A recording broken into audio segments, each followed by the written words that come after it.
구정질문에 앞서 화성 립튠 점지 제조업체 화재 참사로 유명을 달리한 희생자들의 명복을 빕니다. 희생자 신원이 확인이 어려워 애타오는 가족들에게도 위로의 말씀을 드립니다. 또한 부상당한 분들의 빠른 쾌유를 기원하며 다시 한번 희생자들의 안타까운 죽음에 깊은 애도를 표하며 질의를 시작하겠습니다.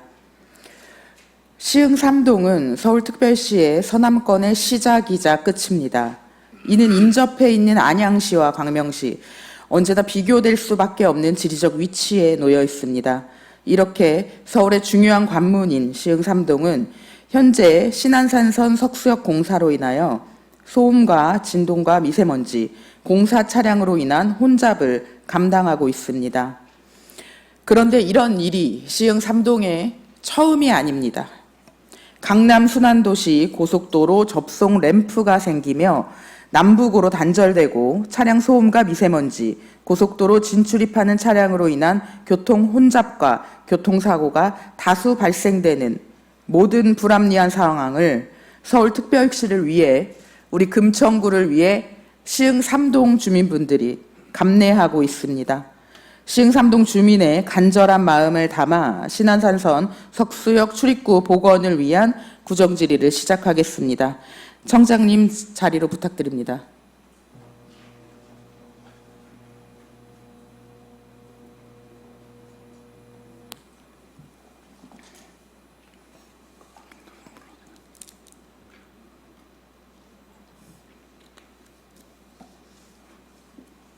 고생 많으십니다. 네, 신안산선 복선전철 석수역사 기본계획이 2012년에 처음 설계되었습니다. 맞습니까? 네. 네, 당시 석수역의 출입구는 몇 개였습니까? 2개로 알고 있습니다. 2018년 부분 민자 사업으로 전환되며 신안산선 석수역 출입구가 변경됩니다. 네. 맞습니까? 네, 몇 개로 변경되었습니까? 한 개로 변경됐죠. 네, 맞습니다. 현재 신안산선 석수역 출입구는 1개로 예정되어 있습니다. 단 1개의 출구는 심지어 금천구 주민이 없는 강남 순환로와 석수역 아래에 위치되어 있습니다. 누가 보아도 주민의 편의가 반영되지 않은 공사 시행 업체를 위한 위치에 놓여 있습니다. 이에 따라 청장님께서는 2022년 신안산선 석수역 지하보도 신설 타당성 조사 용역을 시행하셨습니다. 맞습니까? 네. 네, 용역 결과를 간단하게 설명 부탁드립니다. 예. 용역 결과는 현재 그 연결 통로 290m를 연결한 안이 제안이 됐고요. 그리고 그런 그 강남 순환 고속도로 진출구 북측에 추진 중인 재개발 사업에 대한 이용 수호나 안전에 대한 문제들이 있다라고 용역 결과 나왔습니다. 그리고 그 연결 통로를 확보하기 위해서는 사업비가 현재 454억 원, 경제성은 0.22로 낮게 분석되었습니다. 그리고 제가 네. 그럼 결과에 따른 국토부와 서울시 의견도 간략하게 설명 부탁드립니다. 예. 그 국토부는 저희가 몇 차례 그 접촉을 통해서 여러 가지 이런 용역 결과나 주민들의 바람을 전달한 바 있고요. 하지만 국토부에서는 경제성이 낮게 나왔기 때문에 추진 불가하다라는 공적 입장을 얼마 전에 보내와서 저희가 입장을 수령을 한 상태로 되어 있습니다. 그렇다면 그 주민의 간절한 요구가 담겨 있는 신안산선 석수역 출입구 복원의 가능성은 지금 어떤 상황이라고 생각하십니까? 지금 사실은 상당히 어려운 상황입니다. 일단은 경제성이 너무 낮게 나와서 추진하기가 상당히 이제 대외적인 그런 명분이나 여러 가지 좀 어려운 상황에 있고요. 특히 사업비가 454억이 나온 상황인데 이 사업비가 용역할 경우에 용역하는 시점에 454억인데 다시 추산을 해보면은 500억 이상이 됩니다. 그럼 500억 이상이 되면 기재부의 KDI의 경제적 타당성 예타를 거쳐야 되는 500억이 기준이거든요. 500억을 넘어가면 예타를 또 거쳐야 됩니다. 그런 상황들이 계속적으로 발생하고 있기 때문에 여러 가지 경제적인 문제나 또 이런 부분들도 고민을 하고 있고 그런 상황에 비춰봤을 때 굉장히 어렵다라는 지금 사실은 그런 상황을 말씀드립니다. 하지만 불가능하다라고 생각하지는 않으시고 지금 계속 어렵다라고 말씀하시네요. 네. 그럼 가능성은 낮지만 청장님께서 출입구 복원의 의지를 갖고 계신다고 생각을 하게 됩니다. 맞습니까? 네. 네. 어제 윤영희 의원님의 지역 구정 질의를 통해 청장님의 확고한 출구 복원 의지를 확인할 수 있었습니다. 출구를 복원하기 위해 최선을 다해 노력하시겠다는 약속을 이 자리에서 다시 한번 해주실 수 있으십니까? 네, 저뿐만 아니라 우리 금천구 발전을 위해서는 또 용역 결과 주민의 안전과 재난 대비를 위해서는 이런 석수역 출구가 개설돼야 된다라는 것이 저희 기본적인 입장이고요. 그 부분을 위해서도 최선의 노력을 다하도록 하겠습니다. 네, 감사합니다. 하지만 청장님의 약속과는 다르게 출입구의 회복 진행이 보이지 않아 집행부는 시흥삼동 주민이 고속도로 램프를 지나 지하철을 타러 가는 과정의 고통으로 인한 간절함이 추가 출입구 요구의 용역 결과를 방패 삼아서 지금 면피하고 있는 것은 아닌지 의구심이 든다는 주민 의견이 지속적으로 나오고 있습니다. 본 의원은 좋은 도시 금천을 위해 당당한 금천 시대를 열어갈 청장님의 추가 출입구 의지 정도가 주민에게 닿기를 바라며 질의를 이어가겠습니다. 그 용역을 시행했던 주 부서는 어디였습니까? 우리 교통행정과였습니다. 그 예산을 맡고 있었던 부서는 어디였습니까? 예산이요? 네, 이 시행했던 예산을 집행했던 부서가 어딘지 알고 계십니까? 이 용역의 예산. 네. 예, 이 용역 예산이 우리 교통행정과, 다 도로과하고 같이 했죠. 예, 네. 예. 시행 주 부서, 그러니까 예산을 집행하고 편성하고 네, 네. 이 용역을 기획한 부서는 도로과입니다. 예, 예, 예. 시행 업체는 어디였습니까?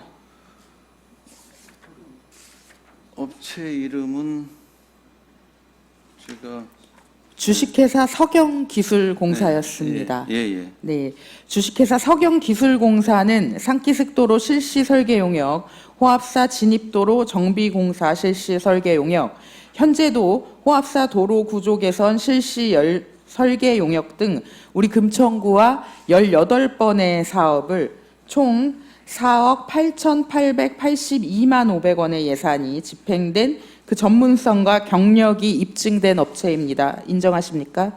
네, 저는 이 용역사하고는 저는 별 관련이 없어서 예, 네. 그렇게 말씀해 주시니까. 그런데 알겠습니다. 네. 우연하게도 이 18건 중 17건이 모두 수의 계약입니다. 그리고 관내 여성업체로서 이 모든 우연 또한 10분 양보해서 이해한다고 하겠습니다. 하지만 철도 사업에 추가 출입구 용역을 엔지니어링 사업자를 획득한 업체지만 철도가 아닌 수자원 개발, 도시계획, 조경, 상하수도, 도로공항, 구조, 교통을 갖고 있는 업체입니다. 해당 업체가 철도에 대한 전문성이 있다고 생각하십니까? 예, 제가 그렇게 질의하시니까는 이제 그 말씀드리면은 사실은 이 철도 사업에 대한 용역사를 저희 이제 실무진하고 협의하는 과정에서 저도 보고를 받았습니다만은 이 철도 사업에 대한 용역사를 구하기 굉장히 어렵다고 합니다. 그리고 용역사의 전문성이라든지 또 용역사가 갖고 있는 어떤 수행 능력이라든지 이런 부분들이 사실은 철도 사업은 굉장히 그 용역비가 비싼 거로 알고 있습니다. 그러다 보니까 한정된 예산에서 이런 철도 사업에 대한 용역하는 업체가 저희 공고를 해도 이렇게 쉽게 들어오지 않는 그런 구조인 것 같습니다. 특히 이제 철도 사업에 한해서는 좀 그런 부분이 제가 있다고 알고 있습니다. 그렇다면 철도 사업이 들어올 수 없는 예산안으로 예산을 집행해서 그 지금 도로과에 도로 용역을 맡겼다라고 이해되는데 근데 그 부분은 저희가 한정된 예산에서 최선을 다해서 수행을 검증을 했고요. 그런 검증된 결과로 이 용역사가 결정된 걸로 알고 있습니다. 그 검증 과정에 저는 좀 의심이 듭니다. 통상적으로 지하철도 출입구 타당성 용역은 엔지니어링 진흥법 21조에 따라 건설 부분, 철도 구조, 교통, 도시계획 신고를 필요한 업체 또는 기술사법 제2조에 의하여 건설 부분, 철도, 구조, 교통, 도시계획, 기술사 사무소 혹은 합동기술사 사무소를 개설 등록한 업체에 입찰 참가 자격을 두는 것이 우리 금천구와는 대비되는 상황입니다. 심지어 분야별 참여 기술자 명단에서도 저희는 철도 전문 자격을 갖춘 기술자를 찾지 못했습니다. 우리 금천구가 낮은 BC로 국토부에 원인자 부담을 하더라도 추진이 어렵다는 답변을 받고 있을 때 광명시 광명역에서는 보행 교통률, 점유공간, 이동시간과 외부 내부의 이용자 수를 추정하는 방법을 제시하고 편익을 산정하였고요. 예비타당성 조사가 필요 없이 원인자 부담을 원칙으로 하는 학원역을 신설 확정하였습니다. 안양시는 장하역, 동작구는 대림 삼거리역, 그리고 안양시는 석수역 추가 출입구 1개를 확정하였습니다. 지금 석수역 추가 출입구는 2개입니다. 저희 금천구에 나와 있는 금천구 주민이 요구하는 방향이 아닌 안양시에 요구하는 방향의 추가 출입구가 예정되어 있습니다. 이 모든 기초지방자치단체가 추가 출입구와 지하철 신설을 위한 주도적인 역할을 수행했습니다. 이때 금천구가 무엇을 했는지 저는 의문이 듭니다. 2020년 서울시는 신안산선 정거장 출입구 개소 추가 사전 타당성 용역을 실시했습니다. 알고 계십니까? 네. 네. 이 결과가 대림 삼거리역 추가 출입구 서울시 용역 결과 몇인지 혹시 알고 계십니까? 용역 구체적인 자료는 제가 좀 드리겠습니다. 네. 제가 확보한 자료에 의하면 대림 삼거리역 추가 출입구는 2020년 서울시 타당성 용역 결과가 BC 마이너스 0.02입니다. 저희 금천구 석수역 추가 출입구 타당성 0.22에 훨씬 더 못 미치는 아주 낮은 타당성입니다. 하지만 지자체의 주도적인 노력으로 일대 보행 환경을 개선하고 사업 타당성을 확보하는 적극 행정을 실현해서 지금 현재 타당성을 확보하여 추가 출입구가 확정되었습니다. 본 의원은 신안산선 추가 출입구가 미진한 타당성 용역으로 마무리될 수 없다라고 생각합니다. 그리고 청장님께서도 같은 생각을 하고 계시는 거라고 생각합니다. 맞습니까? 예, 참고로 대림 삼거리역과 석수역은 추가 출입구라고 이제 법정 출입구는 아닙니다. 특히 대림 삼거리역 같은 경우는 그 역사 출입구 현재 지금 이제 용역을 통해 나온 역사 출입구에서 지하보도를 연정하는 과정을 말씀하시는 거죠. 네, 지하보도로 나오고 네, 알고 바로 있습니다. 역사 플랫폼으로 들어가지 못하는 네네. 그런 한계를 갖고 있는 그냥 연결 통로라고 불과합니다, 사실은. 네. 네. 그렇다고 하더라도 네. 지역 주민분들의 의견을 적극적으로 반영해서 지금 현재 주민분들 입장에서는 추가 출입구가 하나 더 생겼다라고 대림 삼거리역은 생각하고 있습니다. 주민분들은. 예. 그리고 안양시도 마찬가지인 상황이고요. 저는 BC를 위한 편익 산정 방식의 새로운 대안을 만들거나 시흥3동 개발사업 이익을 돌려받아 교통분담금을 충당하여 예비타당성 조사 없이 금천구의 주도적인 신안산선 석수역 출입구 복원을 제안합니다. 청장님, 이 제안 받으시겠습니까? 저도 항상 그 경제적 타당성 분석, BC 분석을 할 때도 항상 그렇습니다. 그러니까 단순하게 경제적 논리로 접근해서는 안 된다. 두 가지 접근이 필요하다. 하나는 지역균형 발전 차원에서의 접근들이 필요하고, 또 하나는 안전과 재난 대비에 대한 그런 접근이 필요하다라는 의견을 저도 냅니다. 이런 것들이 배제하고 무조건 경제적 타당성으로 분석됐을 때 안전도 무시되고 지역 균형 발전도 무시되는 그런 결과가 초래되기 때문에 저도 적극적으로 얘기하고 있으나 현재 법적인 차원에서의 경제성 비시 분석은 이렇게 나올 수밖에 없는 그런 또 안타까운 현실이기도 합니다. 그래서 사실은 의원님이 얘기하신 그런 부분들이 이런 그 앞으로 정부나 또 저희 용역 과정에서도 적극적으로 반영되도록 저도 사실은 개인적인 바람으로 있습니다. 네, 그 청장님의 바람으로 저는 신안산선 추가 출입구가 반드시 새로운 방식을 만들어서 저희 BC를 해결할 수 있는 대안이 만들어지기를 바랍니다. 청장님, 새로운 출구를 새로 만드는 일이 아닙니다. 주민을 위한 시설을 금천구가 다시 되찾아오는 일입니다. 결국 타당성 조사와 원인자 비용 부담이 해결되면 시흥삼동 주민의 염원을 이뤄낼 수 있습니다. 쉽지 않지만 포기할 수 없는 일이며 시흥삼동 주민과 서울시 관문으로 성장할 금천구의 미래를 위해 이제 청장님께서는 다각적으로 출구 문제를 해결하겠다라고 하셨습니다. 하반기 추경 내년 본 예산에 신안산선 석수역 추가 출입구가 어떤 방식으로 검토가 될지 지켜보겠습니다. 수고하셨습니다. 이어서 저희가 타당성 조사 이야기를 한 만큼 바로 시간 관계상 목욕탕, 시흥 오동 목욕탕에 관한 질의를 드리겠습니다. 청장님께서는 지금 시흥 오동 목욕탕 사업 관련한 타당성 조사가 필요하다라고 어제 구정질의에서 말씀하셨습니다. 이 내용 간략하게 설명 좀 부탁드리겠습니다. 예, 공공 목욕탕 설치에 대한 주민 서명이나 또 주민들의 의견, 또 의회 청원들이 있었습니다. 그래서 저희가 하반기에 추경에 적극 반영을 해서 지금 이제 용역을 준비 중에 있는데요. 용역의 구체적인 가업법이나 방식은 아직은 정해져 있지 않습니다. 단지 공공 목욕탕의 필요성, 이용 대상, 또 운영 방식, 또 재원 조달, 또 민간 목욕탕과의 상생 방안 여러 가지 가능성을 염두에 두고 용역을 실시할 준비를 하고 있습니다. 네, 그 타당성 조사에 편익 비용을 계산하실 건지가 궁금합니다.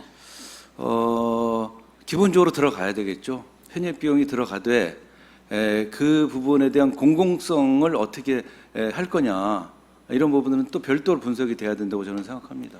그럼 청장님께서 생각하시는 지금 시흥 오동 공공목욕탕 사업 같은 경우는 무엇이 비용이고 무엇이 편익이라고 생각하시는지 간략하게 설명 부탁드립니다.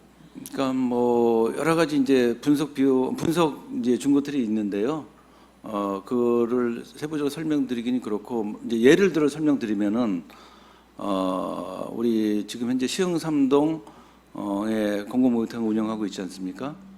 그 공공목욕탕이 주민자치에서 위탁해서 운영을 하고 있는데 그 부분에 대한 이제 손익 계산서가 있습니다. 사실은 그거에 또 준거해서 좀 참고해서 여러 가지 분석을 좀 해보려고 합니다. 저는 지금 집행부가 어떻게 그 편익을 구별할 수 있다라고 생각하시는지를 좀 궁금해서 이 부분을 여쭤보려고 하는데 어떤 기준이 지금 만들어지지 있는 것 같진 않다라고 그렇죠. 예, 예. 판단을 하겠습니다. 예, 예. 그럼 마포구 성동구 같은 경우도 이런 공공목욕탕이 현재 조성되어 있는데 타당성 조사 후에 운영되고 있습니까? 사례 조사하셨나요? 예, 사례 조사는 저희도 했는데 네.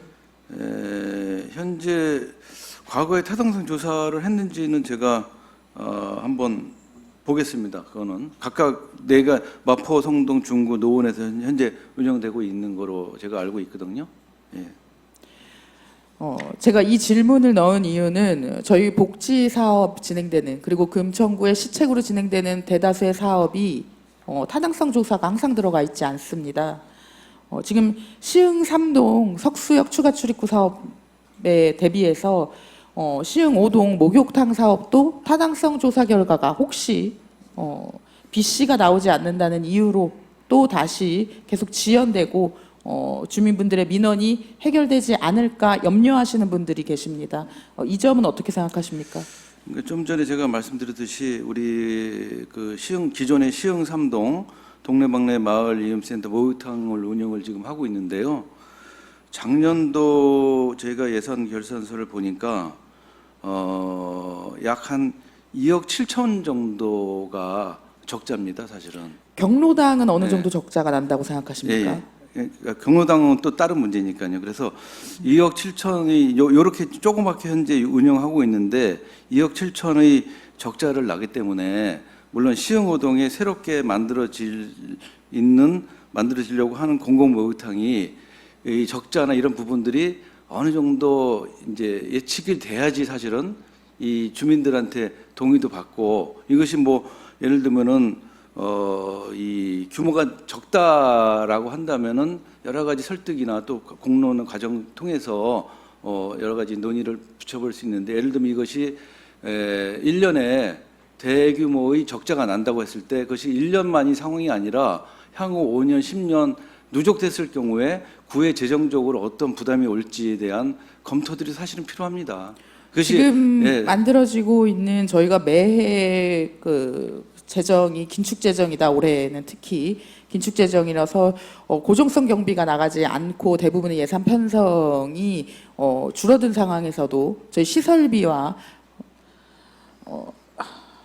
시설비가 증가되고 있습니다. 이런 부분을 다 타당성 조사를 하시고 진행하시는 건지에 대한 의구심이 들고 저는 모든 부분에 타당성 조사가 이루어지지 않았는데 왜 하필 시흥 5동 목욕탕 같은 경우에는 타당성 조사가 진행되는지 이게 주민분들의 민의를 반영할 수 있는지 염려돼서 질의를 드리는 거라고 생각해 주시면 좋을 것 같고요. 지금 현재 2023년 작년 기준으로 장애인 분들이 목욕을 하고 있습니다. 그러니까 장애인 분들이나 이동이 불편하신 분들의 이동 목욕이 차량으로 진행되고 있는데 지금 청담 복지관의 예로 들자면 1년 동안 1,031건입니다. 하루 평균 4명에서 5명만 목욕을 할 수 있는 상황입니다. 한 여름에 시흥 5동, 2동 권역에 있는 분들 전체의 장애인 분들 그리고 저희 이동이 불편하신 약자분들을 생각했을 때는 굉장히 열악한 상황이고 월 평균 60건이라고 한다는 건 사실상 주말에는 또 이용 못 하시는 분들 계시고 이제 날 더워지고 장마철이 다가오는데 이 어려운 상황들 우리가 비용 편익 계산하고 있을 때 이동이 어려우신 분들은 더 어려운 상황에 계속 놓여 있다라고 생각을 합니다. 그래서 장애인의 목욕으로 인한 건강권이 편익 비용으로 추산될 수 있는지 고민 한번 해주시기 바랍니다. 그리고 해당 사업에 제가 제안을 드리려고 합니다. 현재 이동 차량으로 복지관 서비스에 의존하고 있는 장애인과 이동 약자를 위한 목욕 시설을 금천구의 주요 시책에 넣어주시기 바랍니다. 가능하시겠습니까? 네, 저희도 충분하게 의원님 의견을 받아서 검토하도록 하겠습니다. 네. 더불어 공공목욕탕이 건립된다면 금천구 민간목욕업체 시장경제를 훼손할 수는 없다라고 생각합니다.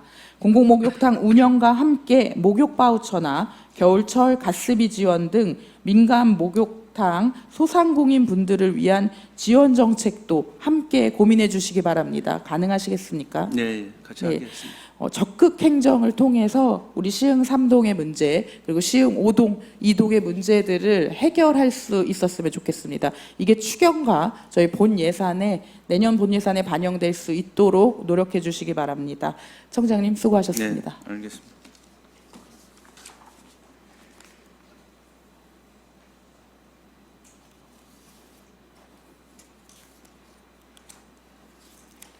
저희 질의 이어가겠습니다.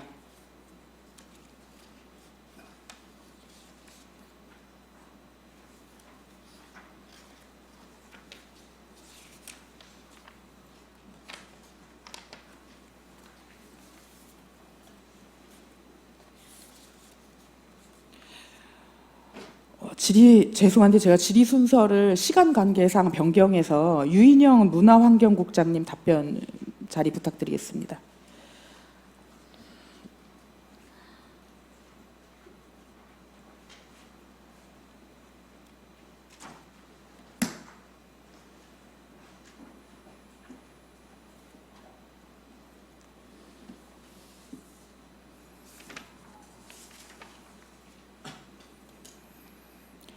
네, 금천구 하모니 축제 올해 개최하셨습니까? 예, 개최했습니다. 네, 2023년까지 금천문화재단이 축제감독하에 운영되던 하모니 축제 집행 방식이 변했습니다. 어떤 차이가 있었는지 간략하게 설명 부탁드리겠습니다. 집행 방식이 변한 건 아니고요. 제가 2018년에도 공동 주관으로 해서 문화재단하고 금천구청이 같이 했던 상황이었고요. 올해도 우리가 재단하고 공동 주체로 했던 사업이었고요. 그리고 금천구 우리 문화체육과에서는 축제 기본 계획이나 추진 계획을 수립을 했었고, 축제 총괄이나 대행사 선정 또 축제 진행을 맡아서 해왔고, 부서나 유관부서의 협조 사항하고 축제의 안전 계획 같은 거를 구해서 담당을 했고요.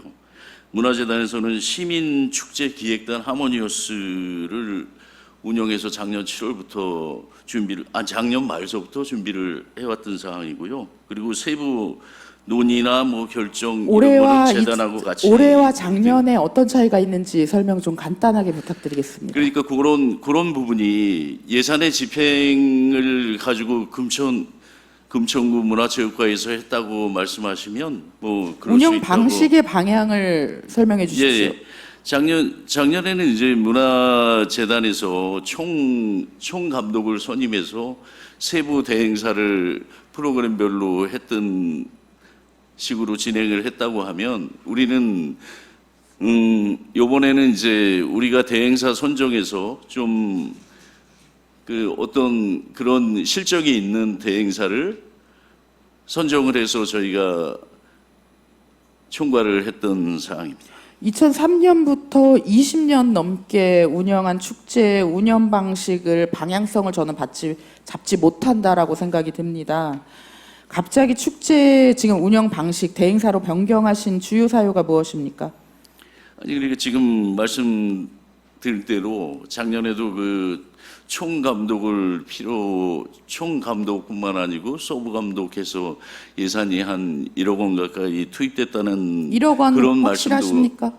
한 9천 얼마 될 거예요. 세 9천억? 분에서 작년 9천만 원도 확실하신가요? 예. 제가 지금 예산서를 갖고 있는데 그 예산이 아닌 걸로 알고 있습니다. 지금 질의를 하려고 하는데 정확하게 예산도 파악하지 못하시고 대응하시는 거는 아쉽다라고 생각이 들고요. 저는 축제 운영 방식을 바꾼 사유가 지금 말씀하시는 거는 결국 총 감독과 사무국 때문이라고 말씀하시는 게 맞습니까?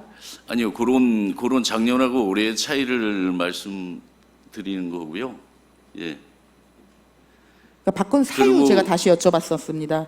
아니, 주요 지금 사유가 결국 총감독과 사무국 운영 체제 때문에 변경하셨다, 대행사로 변경했다라고 얘기하고 그리고 계시는데 정리 좀 해주십시오. 예, 그 외에도 우리가 우리 하모니 축제에 대해서 우리가 지금 2003년부터 19회 진행을 해왔는데, 한 3년 전부터는 벚꽃 축제가 아닌 우리 하모니 축제로 해서 축제의 우리 금천구만의 정체성을 갖자는 그런 지적도 있어 왔고요. 그리고 아까 말씀드린 드린 대로 작년에는 총감독 또 여타의 다른 프로그램별로 대행사의 외 유기적인 그런 협조 체제 이런 거에 대한 문제도 있어서 저희가 이번에는 그보다도 축제를 어떻게 협조 체제라고 하시면 그럼 총감독과 사무국에서 협조를 안 했다라고 얘기하시는 건가요? 협조를 안 했다고 하는 건 아니고요. 그런 지적이 있어 왔거든요. 어디서 어떤 지적이 있었다고 얘기하시는 거죠? 작년에도 제가 알기로도 의원님도 질의를 하셨고 그런 재단에서의 그 총감독이 있고 또 대행 저기가 있는 거에 대한 부분을 말씀하신 부분도 있고 또 그것뿐만 아니고 그 축제 전반에 대해서 축제라는 게 우리가 저는 금천만에 문제의 핵심을 지금 예. 국장님께서 행정 편의적으로 생각하시는 것 같고요. 국장님, 하모니 축제는 서울시 축제 평가를 받고 있는 것으로 알고 있습니다. 알고 계십니까? 예, 받고 있습니다. 작년에도 9월에 평가를 받았었고요. 네, 그럼 올해도 아마 2022년, 2023년 하모니 축제 종합 달성도 평가 결과 말씀해 주시죠.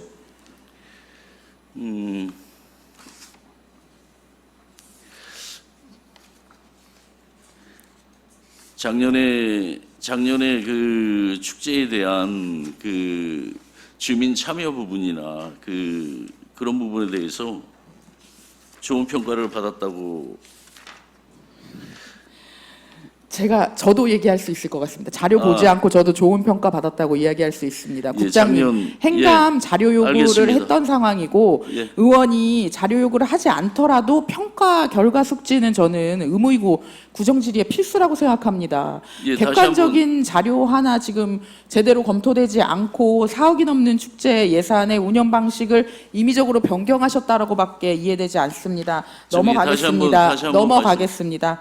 제가 설명드리겠습니다. 23년도 서울자치구 평가 대상 24개 중 서대문 대학문화축제에 이어 2위입니다.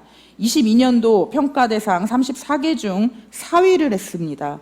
재단이 운영하며 꾸준히 상위 30% 축제 평가를 받고 있었습니다. 24년도 평가 결과 나왔습니까?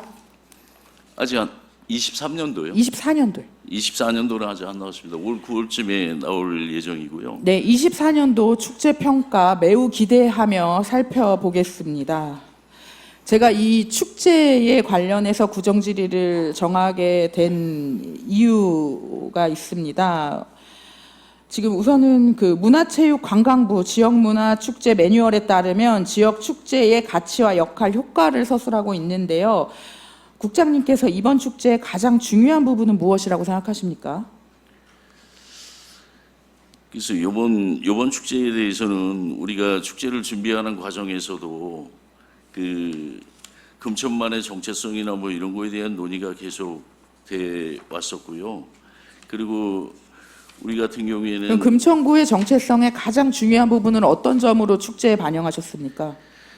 그러니까 저희가 여러 가지 생각을 했었는데 축제의 주민 의견을 반영하는 게 중요하다 해서 시민축제 기획단을 작년 12월부터 준비를 해서 이 하모니 축제 관련해서 준비를 했었고요. 그리고 문화예술진흥회나 문화예술 거버넌스를 통해서 그 주민 의견을 수렴하는 데 역점을 뒀던 것 같고요. 지금 하모니 축제 거버넌스 같은 경우에는 부스 운영에 그치고 말았습니다. 실질적인 하모니 축제 기획에 참여할 수 없는 제한적인 구조상 여건들이 진행됐었고, 지금 문화예술진흥위원회에 제가 회의록을 다 검토했습니다. 위원분들께서 본 의원과 유사한 생각을 다들 갖고 계시고 좋은 의견 많이 말씀해 주셨는데 어떤 부분이 저는 반영되었는지가 궁금합니다. 구체적으로 얘기해 주시겠습니까? 그래서 우리가 여튼 고민을 많이 했는데 고민을 저희가- 하셨는데 결국 예. 반영은 안 된 축제를 지금 만드셨습니다. 20년간 축제를 운영하면서요. 그럼 축제 예산 얼마 소요되셨습니까? 4억 5,200 정도 지금 들었습니다. 대행사 예산만 4억 6,700만 원입니다. 4억 6,070만 원입니다. 대행사에 집행된 예산만입니다. 문화체육과에서 따로 집행하거나 지금 문화재단에서 사용한 재단 예산 제외하고 지금 예산안도 전체 얼마 쓰시는지 모르고 지금 구정질이 답변 오신 겁니까? 제가 가지고 있는 자료에는 4억 5,232만 원으로 돼 있어서 답변 드리는 겁니다. 부가세 빼고 뺀 금액 지금 얘기하시는 것 같으십니다. 우선 대행사 예산 중 폐막식, 개막식 소요 예산 얼마인지 아십니까?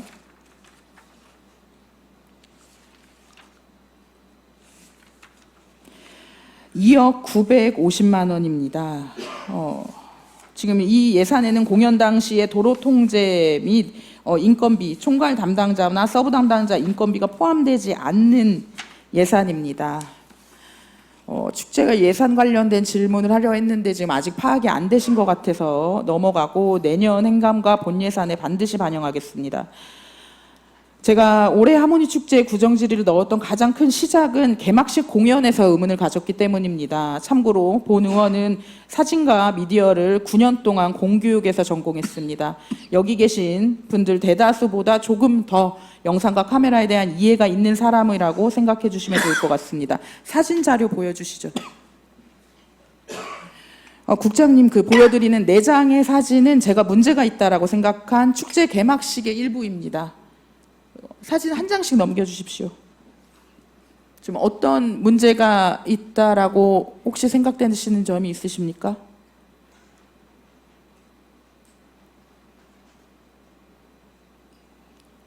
글쎄요, 잘 모르겠는데. 제가 처음 사진부터 다시 설명을 드리겠습니다.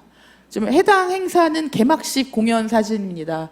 지금 그 LED판 뒤에 인물들이 지금 계속 연속적으로 나열되고 있습니다. 보통 이런 경우는 파인아트에서 작가의 의도가 아니면은 사용되지 않습니다. 왜냐하면 무대에 집중을 할 수가 없습니다.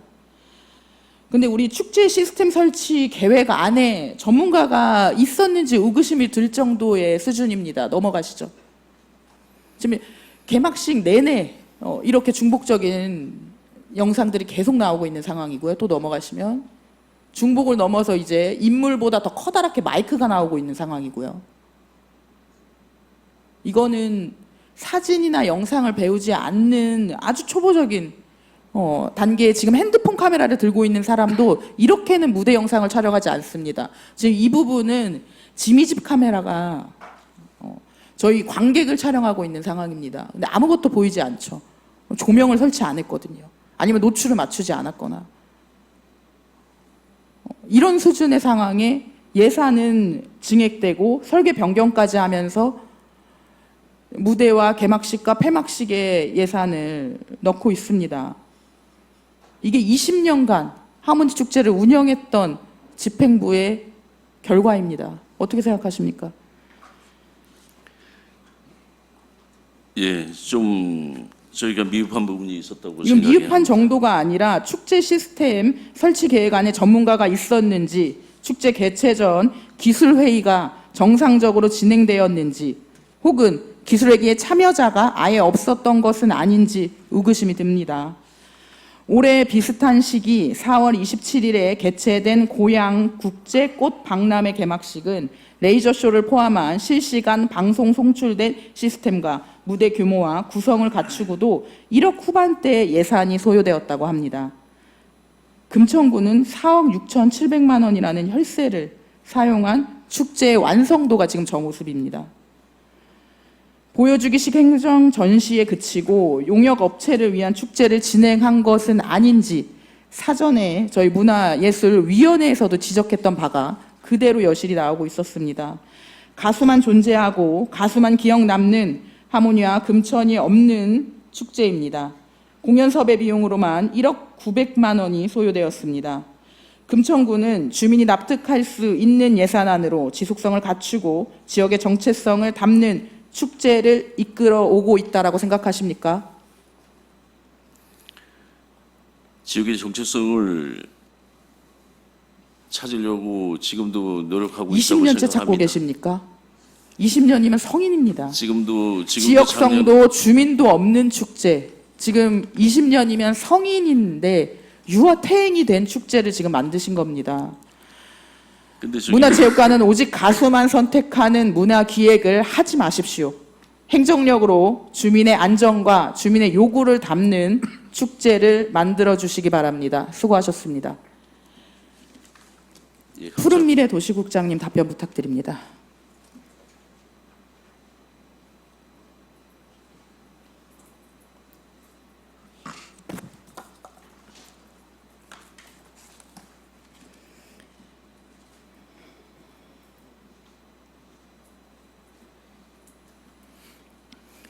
네, 국장님 수고 많으십니다.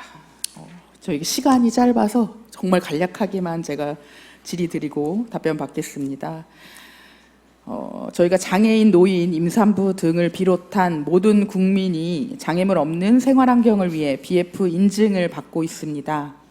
본인증을 받지 않는 건물 현재 지금 어떻게 되어 있습니까? 네, 답변 드리도록 하겠습니다.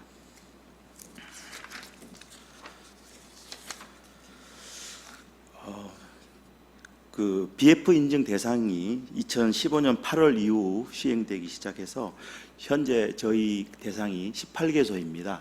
18개소 중에서 인증 완료된 게 7개소, 그리고 본인증 심사 전인 게 2개소, 그리고 공사 중인 게 5개소, 그리고 현장 실사 및 심의를 거쳐 미인증된 게 4개소, 그렇게 지금 현황이 되어 있습니다. 네, 그럼 지금 예비만 받은 건물 중에는 2017년에 예비 인증을 받은 다목적 체육센터를 비롯해서 지금 시흥 5동 주민센터도 포함되어 있습니다. 네, 맞습니까? 맞습니다. 네, 그 지금 이 인증에 대한 절차 앞으로 어떻게 진행하실 예정이십니까? 네, 지금 그 미인증 받게 된 이제 상황이 조금 좀 차이가 좀 있습니다. 다목적 센터 같은 경우는 그 준공 이후에 그 위탁 기관이 입주해서 편의시설 설치를 하는 과정에서 인증 기준을 맞추지 못한 경우가 하나 있었고요. 그 다음에 그 시흥 5동 동주민센터는 공사하는 과정에서 조금 오시공된 부분이 있어서 그 부분이 인정을 받지 못하게 된 부분이 있는데 그 부분을 인정을 획득하려고 하면 가능한 사안입니다. 네, 그럼 두 가지 다 네. 그 인증 받을 수 있도록 진행하시겠다라고 지금 이 자리에서 약속을 하시는 거라고 생각해도 됩니까? 네, 그렇게 하겠습니다. 사업 추진 부서에서 그 부분에 대한 명확한 의견을 주시면 거기에 맞춰서 저희가 사업을 추진하도록 하겠습니다. 네, 현재 미진된 BF 인증 받을 수 있도록 지속해 주시기 바랍니다. 지금 시흥 5동 주민센터 같은 경우에는 하자에도 문제가 계속 있었고 네. BF 인증에도 계속 문제가 있었는데 이 사업을 진행하고 있는 업체가 현재 또 어린이집을 네, 별아 어린이집을 지금 시공하고 있어서 좀 있습니다. 걱정이 됩니다. 그래서 그 부분을 또 살펴봤더니 지금 2023년 11월에 웅벽으로 인해서 CIP 작업이 불가해서 지금 현재 쇼크리트로 진행된 집안 공사를 진행하고 있는 걸로 알고 있습니다. 네, 네, 맞습니까? 별아 어린이집 네. 말씀하시는 네. 거죠. 별아 어린이집 그 부분에 대해서는 아직 제가 네.